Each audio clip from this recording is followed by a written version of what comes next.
There's something strange about the way people talk about Halo 3. They don't just talk about the game. They talk about where they were, who they played with, the friends they made, the nights they stayed up way too late, the custom games that got passed around like urban legends. And before Halo 3 even came out, Bungie and Microsoft seemed to understand something that most game marketing didn't. They weren't just selling the next Halo. They were selling the end of something. The Believe campaign didn't show you gameplay, it didn't explain Forge, it didn't brag about multiplayer. It built a monument to a fictional war and treated Master Chief like a historical figure. And somehow it worked. By the time Halo 3 launched, it already felt less like a release and more like an event we were all supposed to remember. But that's also what makes going back to it kind of dangerous. Because when a game means that much to that many people, it becomes hard to separate what it actually is from what it felt like at the time. So today, I want to go back to Halo 3 and ask the question that nostalgia usually tries to avoid. Is this game still one of the greatest ever made? Or did Halo 3 become untouchable because it arrived at the perfect moment with the perfect hype for the perfect generation of players? I'm Ryan, this is Let's Grow Games, and today we're finishing the fight.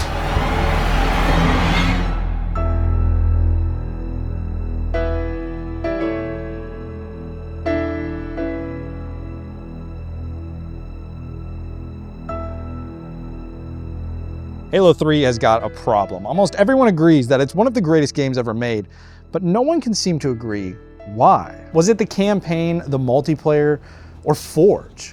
Or are we all just remembering what it was like to be kids? Because no Halo game has taken more of my life than Halo 3. I'm talking thousands of hours. Campaign run after campaign run. Custom games and Xbox Live late into the night. Creating Forge maps with my friends over the course of weeks.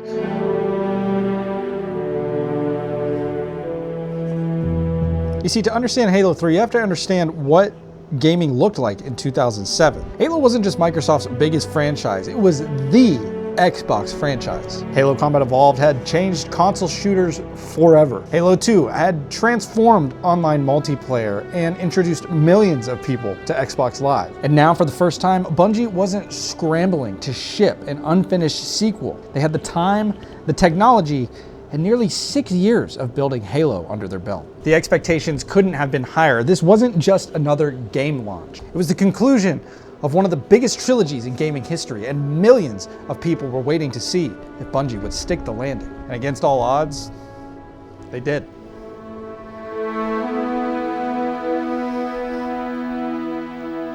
So today I'm going back and taking a look at Halo 3 to decide whether or not it's nostalgia that's holding it up, or if it actually deserves its legendary status.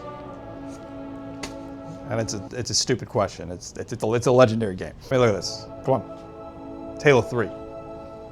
It's Halo 3. Come on. It's Halo 3. For a legendary game, we're doing a legendary cook. Today we're cooking a whole brisket while we check out Halo 3. All right, so I want to be very clear when it comes to brisket. I'm born and raised in Texas, and I learned to barbecue in Texas, so we're going to be doing this brisket Texas style. And to be quite honest, that doesn't mean a whole lot. Texas style generally just means that you're going to give I'd say medium level trim to the meat, so we're not going to strip off all of the fat. We're just going to do a nice little cleanup of the meat. And then Texas style typically means that you're just gonna do a salt and pepper rub across the whole thing. So the first thing that you're gonna see me doing is patting this thing dry. And that is so we can get all of our seasoning on here really well.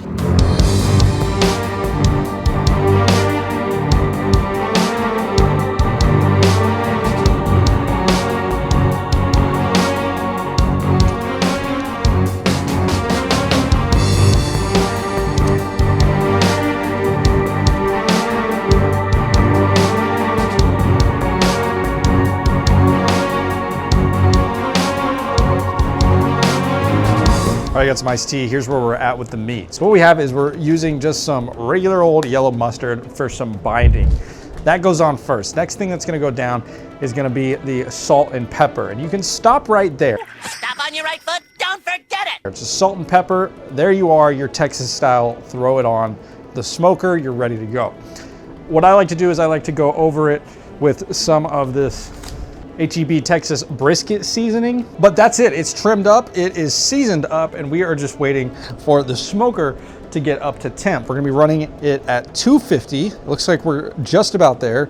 So we're gonna run the smoker at 250, and we're gonna let this thing cook overnight. Keeping it steady at 250, at least for me, has been a very consistent, very good tasting brisket. So with that being said, let's get this on the grill.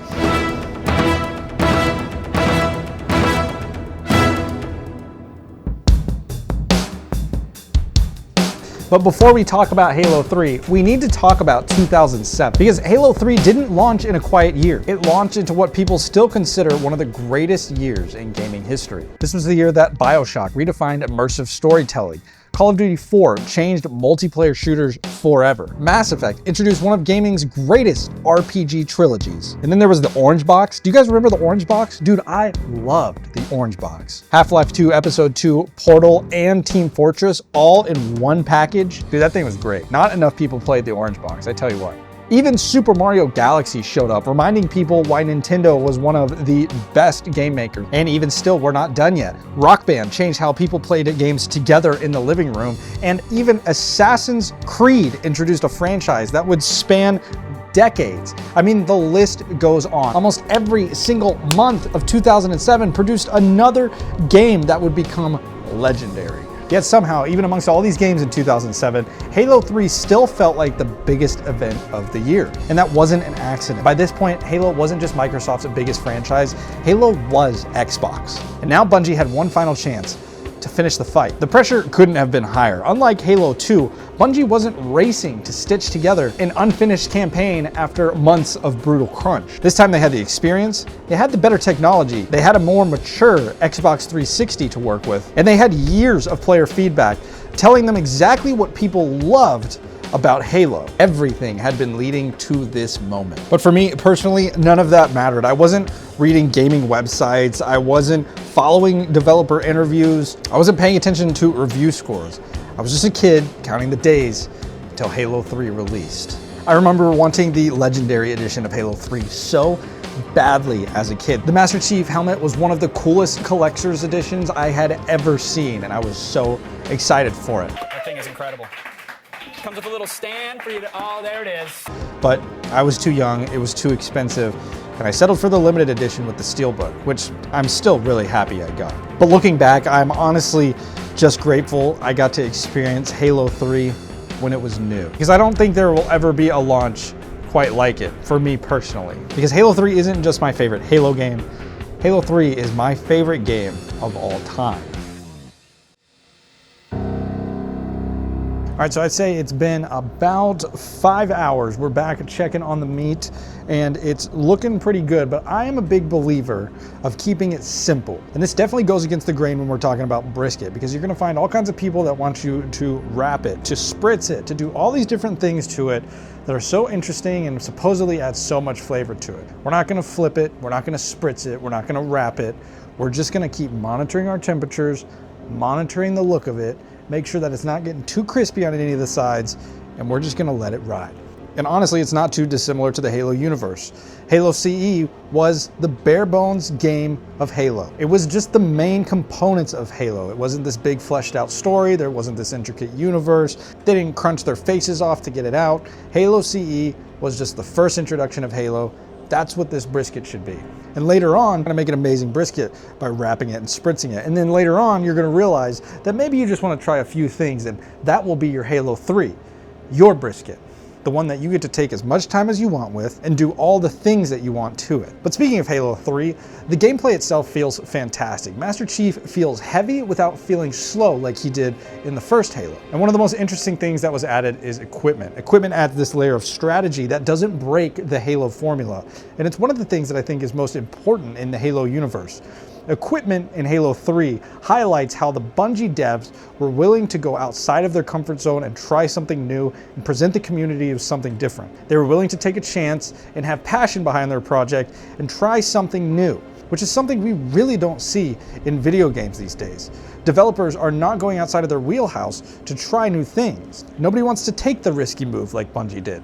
And while there's many decisions throughout the Halo series that hints to these devs being not only willing to go outside of their comfort zone, but being rewarded for it, this is just one of the smallest ones that I think is the most in your face and effective, while also being so subtle. And then another amazing piece of this game was Forge. I think a lot of people remember Forge as something that just let you place objects in the environment or even create maps. But what Forge really did was it allowed players to become game designers. It gave them permission to build within this world, and suddenly Halo wasn't just Bungie's sandbox anymore, it was everybody's. I think that a grand majority of people have some of the most fond memories in these custom game modes and these Forge maps.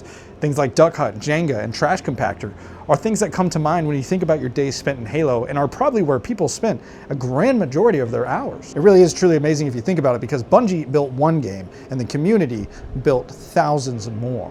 But what really made Halo 3 special wasn't just the game itself, it was the community around it. Today, when people think about live service games, they think about battle passes, seasonal updates, and daily challenges designed to keep you logging in for more. Halo 3 didn't need any of that. You logged into Halo 3 because your friends were there. Some nights we would grind ranked matchmaking, trying to squeeze out one more win before getting off, because we're not getting off on a loss. Other nights, my friends and I would spend hours in Forge maps, tweaking things ever so slightly, moving weapons just 1 inch, because trust me, it made sense. And then again, there were the custom games. This was before every game had a built-in browser of community games. If a game was popular, it spread because people were sharing it. One friend would download it, and then another one would, and before you knew it, everybody on your friends list was playing the same exact game mode. But I want to touch back on the progression system some more as well. Halo 3 came out long before battle passes, premium currencies, and before cosmetic shops became the norm. Armor in this game wasn't something you bought, it was something that represented time, skill,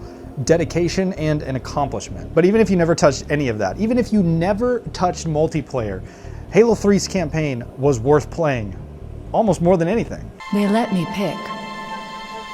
Did I ever tell you that? Choose whichever Spartan I wanted.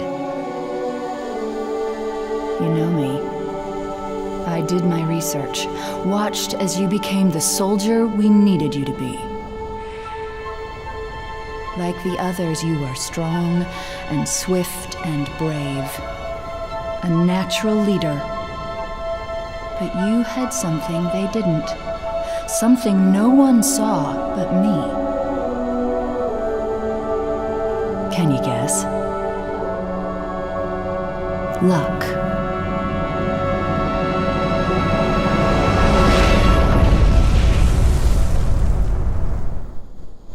Was I wrong? I honestly can't tell you how many times I've replayed it over the years at this point. And part of that is just because the missions are incredibly memorable. I mean, all the way from Chief falling out of the sky at the beginning of the game, helping people escape the Covenant as they invade Earth. The first Scarab battle in this game was something of epic proportion. The Ark opening up and Chief making the decision to go through the portal to chase after Truth, landing and battling on the Ark, only to find out that there's another Halo being built from the one that you destroyed in the first game, and all of it culminating in one of the most epic endings to a trilogy there has ever been. All of these things are iconic in their own right, and they're iconic because of their narrative, their writing, their pacing, all of those things. But even more so, it's iconic because of the sandbox that each level was built with. No two levels were the same, unlike Halo CE, and with that came constant opportunity. Constant opportunity to try levels in different ways, constant opportunities to take different approaches, whether it was solo versus co-op, whether it was getting on the vehicles versus staying off the vehicles. What if this time I use a battle rifle versus this time I actually use the sniper that they want me to use? And do I actually want to use this flamethrower on the level Cortana, or is it just going to slow me down and waste my time? It's going to slow you down and waste your time. Don't do it. Seriously, one of the moments in this game I will never ever forget is when the Forward Unto Dawn comes flying down to the Ark where you and your team are, and it just starts blowing everything out of the way, while the orchestra is just pounding in the background from Marty O'Donnell. Up high! Here she comes! Is the Dawn rated for atmosphere? I guess we're gonna find out. Hey, take cover!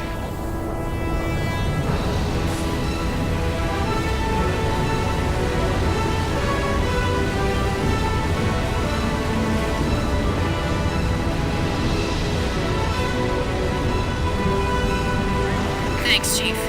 Wouldn't have lasted much longer up there. Come to the back of the frigate. I mean, that was gaming right there. That is one of my favorite memories out of all of Halo. Halo 3 does a couple of things that modern shooters and modern games just don't seem to get right. In some cases, bigger is actually better. The bigger set pieces, the giant battles, when everything feels epic, Halo 3 just gets that right. But at the same time, Halo 3 knows when to pull it all back, to pull the air out of the room, to stop the music and let you feel what's going on. Halo, it's so new, unfinished. I'm not exactly sure what will happen when we fire it. We'll head for the portal, and we'll all go home. The entire dev team and the sound team could teach a masterclass in how to pace a narrative video game. These games were so good at creating these environments that you almost just never wanted to leave. I personally had a problem of going onto these maps, whether solo or with friends, and spending way too much time in them, just looking at details, trying to poke and prod at different things within the game to see where these different corridors lead that we're not even supposed to go down, or I can't even tell you how many times we would try to get out of each and every single map and go find little secrets or little ways out of the map just to see what it was like out there. There was no reward for going out of the map. There's nothing that they give you for getting to see all the parts of the game that you weren't supposed to see, but this game was so much fun that we just couldn't rip ourselves from it. We wanted to experience every little corner of this video game. Now look, I'd be remiss with myself as somebody who is trying to review video games if I didn't at least try to mention some of the shortcomings of Halo 3. And while I don't feel like there are many, and I am completely biased, there are some things that are worth pointing out. For one, if you stack Halo 3 up against Halo 2 in terms of narrative and writing, I will admit that Halo 3 just doesn't rise up to the level of epicness that Halo 2 left us with. The Arbiter takes a much smaller role here. He's really in the background and just a companion for this journey. And the Prophet of Truth, who you're chasing through the entirety of this game, just has less consistency than he did in Halo 2. Miranda Keyes makes some decisions that are, Ma'am, squad leaders are requesting a rally point. Where should they go? To war. Oh my God, bro. Oh, hell no, man. What the fuck, man? I mean, Miranda, come on. Like, do we have to be so corny? There are moments of Halo 3 that it really feels like it took what Halo 2 was doing with its narrative and story and really just simplified it down. And so I can completely understand why some fans prefer Halo 2's narrative over all of it. But despite those shortcomings, here's where I think Halo 3 succeeds in that regard. Halo 3 knows that it's the finality, and at no point is it trying to introduce all these new mysteries about what's happening. It's trying to deliver the payoff at all points throughout this story. You make it to the Ark, you fight alongside the elites and the humans, you stop Truth, you destroy the Flood, you fire a Halo ring again. Everything just feels like it's building towards this cinematic conclusion. And even if Bungie's writing isn't on point, the journey itself absolutely is.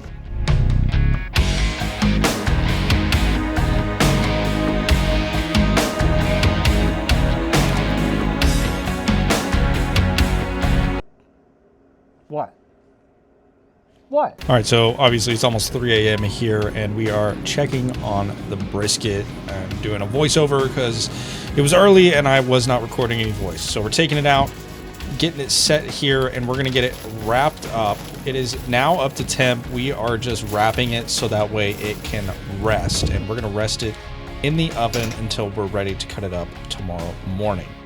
And finally, here we are the next morning. Here we are taking it out, getting it cut up. Great color on there, a little bit of charred on the edges, but I don't mind that too much on some of those thinner spots. Getting it cut up and it looks beautiful, nice and juicy and delicious. All right, now back to Halo. So does Halo 3 deserve its legendary reputation? I think the answer is yes. Not because it's flawless, it isn't, and not because it's my favorite game. It absolutely is. Halo 3 deserves to be remembered because it represents something we don't see very often anymore. It was a complete package. An incredible campaign, a legendary multiplayer, Forge, theater, file share, custom games, Bungie.net, meaningful progression, and a community that took everything that Bungie built and made it into something even bigger. I don't just remember playing Halo 3, I remember growing up with Halo 3. I remember racing home after school to see who was online. I remember staying up too late because someone had found a custom game that we had to try. I remember loading into matchmaking, ready to crush some ranked play, and seeing someone with recon armor and wondering how they'd gotten it. Those moments mattered, and that's why I don't think that Halo 3 is well remembered because of its nostalgia. I think that it's remembered because it earned the nostalgia. It gave millions of players experiences that are worth looking back on. And for me, even almost 20 years later, there hasn't really been a game that's done it better. Halo 3 is still my favorite game of all time. And after 20 years, I don't think that's changing anytime soon. I'm Ryan, this is Let's Grow Games. Thank you so much for watching. If you enjoyed this review, you should definitely check out my one on Halo 2. And if you're looking forward to more, there's more Halo reviews coming up right after this one.